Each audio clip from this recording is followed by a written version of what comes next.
IMF نے حکومت کو بجلی خریداری کے نئے معاہدے کرنے سے روک دیا۔ ذرائع وزارت خزانہ کے مطابق بجلی خریداری کے نئے معاہدوں کے لیے ٹرانسمیشن نظام سے متعلق ہونا کلیدی شرط قرار دے دیا گیا۔ IMF کا کہنا تھا نئی بجلی پیداوار سے پہلے دستیاب صلاحیت کا مکمل استعمال یقینی بنایا جائے۔ فنڈ حکام نے بجلی کی خرید و فروخت میں نجی شعبے کو شامل کرنے کا مطالبہ کیا ہے۔ IMF نے حکومت کو بجلی خریداری کے نئے معاہدے کرنے سے روک دیا۔ ذرائع وزارت خزانہ کے مطابق بجلی خریداری کے نئے معاہدوں کے لیے ٹرانسمیشن نظام سے متعلق ہونا کلیدی شرط قرار دے دیا گیا۔ IMF کا کہنا تھا نئی بجلی پیداوار سے پہلے دستیاب صلاحیت کا مکمل استعمال یقینی بنایا جائے۔ فنڈ حکام نے بجلی کی خرید و فروخت میں نجی شعبے کو شامل کرنے کا مطالبہ کیا ہے۔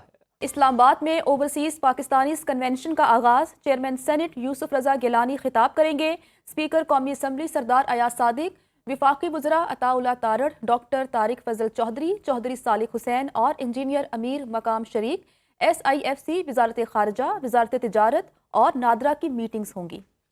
وزیر اعظم شہباز شریف اور army chief general Asim Munir کل کے روز خطاب کریں گے۔ اوورسیز پاکستانیوں کے مسائل اور خدمات کو اجاگر کیا جائے گا۔ گورنر سندھ کامران ٹیسوری آج مشاعرے کے مہمان خصوصی ہوں گے۔ کنونشن میں شریک سمندر پار پاکستانیوں کو ریاستی مہمان کا درجہ دیا گیا ہے۔ اوورسیز پاکستانی ملک کا قیمتی سرمایہ۔ کنونشن کا مقصد بیرون ملک مقیم پاکستانیوں کے مسائل کو جاننا ہے۔ اسپیکر قومی اسمبلی ایاز صادق کا کنونشن سے خطاب۔ کہا دوہری شہریت کے حامل پاکستانیوں کو الیکشن لڑنے کی اجازت دینے پر بات ہونی چاہیے۔ اوورسیز پاکستانیوں کی بھجوائی جانے والی ترسیلات زر کا معیشت میں اہم کردار ہے۔ زیادہ تر ترسیلات زر بھیجنے والے پاکستانیوں کو اعزازات دینے کی تجویز بھی اچھی ہے۔ سمندر پار پاکستانیوں نے مارچ کے مہینے میں 4 ارب 10 کروڑ ڈالرز مالیت کی ترسیلات زر بھیجی۔ اسٹیٹ بینک کے مطابق ماہانہ بنیادوں پر ترسیلات زر میں 29.8% اضافہ ہوا۔ رواں مالی سال میں اب تک 28 ارب ڈالر کی ترسیلات زر پاکستان آ چکی ہیں۔ پچھلے مالی سال میں 9 ماہ کے دوران 21 ارب ڈالر آئے تھے۔ مارچ میں ترسیلات زر کا بڑا حصہ 98 کروڑ 73 لاکھ ڈالر سعودی عرب سے آئے۔ متحدہ عرب امارات، برطانیہ اور امریکہ میں رہنے والے پاکستانی دوسرے، تیسرے اور چوتھے نمبر پر ہے۔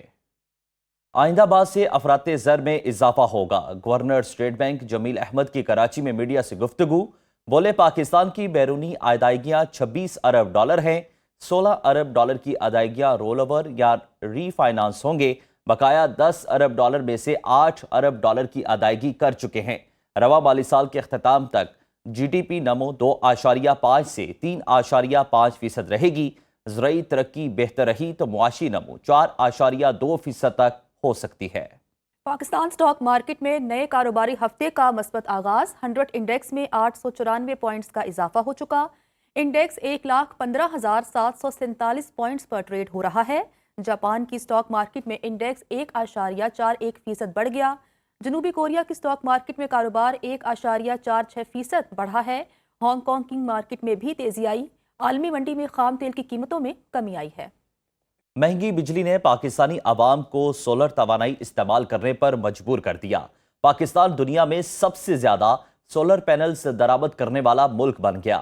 برطانوی تھنک ٹینک ایمبر کی رپورٹ کے مطابق 2024 میں پاکستان نے 17 گیگا واٹ بجلی پیدا کرنے کی صلاحیت کے سولر پینلز درآمد کیے، جو بجلی کی کل طلب کا آدھا حصہ پیدا کرنے کے اہل تھے۔ رپورٹ کے مطابق سولر پینلز کی خریداری بڑھنے میں صرف عوام کا ہی کردار تھا۔ حکومت کی طرف سے کوئی مہم نہیں چلائی گئی۔ پاکستان میں روایتی ذرائع سے بجلی پیدا کرنے والے پاور پلانٹس کی کل پیداواری صلاحیت 42,000 میگا واٹ ہے، جبکہ گرمیوں میں زیادہ سے زیادہ طلب 30,000 میگا واٹ تک جاتی ہے۔ سپریم کورٹ کے آئینی بینچ میں جنگلات اراضی سے متعلق کیس کی سماعت۔ سپریم کورٹ نے تمام صوبوں اور وفاقی حکومت سے تفصیلی رپورٹس طلب کر لی۔ جسٹس جمال خان مندوخیل نے ریمارکس دیے کہ ساری دنیا میں جنگلات بڑھائے جا رہے ہیں مگر پاکستان میں کم ہیں۔ زیارت میں -17 درجہ حرارت میں لوگ درخت نہ کاٹیں تو کیا کریں؟ استفسار کیا کہ کیا حکومت سرد علاقوں میں کوئی متبادل انرجی سورس دے رہی ہے؟ ہمیں رپورٹ نہیں، حقیقت دیکھنی ہے۔ سپریم کورٹ کے آئینی بینچ میں جنگلات اراضی سے متعلق کیس کی سماعت۔ سپریم کورٹ نے تمام صوبوں اور وفاقی حکومت سے تفصیلی رپورٹس طلب کر لیں۔ جسٹس جمال مندوخیل نے ریمارکس دیے کہ ساری دنیا میں جنگلات بڑھائے جا رہے ہیں مگر پاکستان میں کم ہیں۔ زیارت میں -17 درجہ حرارت میں لوگ درخت نہ کاٹیں تو کیا کریں؟ استفسار کیا کہ کیا حکومت سرد علاقوں میں کوئی متبادل انرجی سورس دے رہی ہے؟ ہمیں رپورٹ نہیں، حقیقت دیکھنی ہے۔ سماعت غیر معینہ مدت کے لیے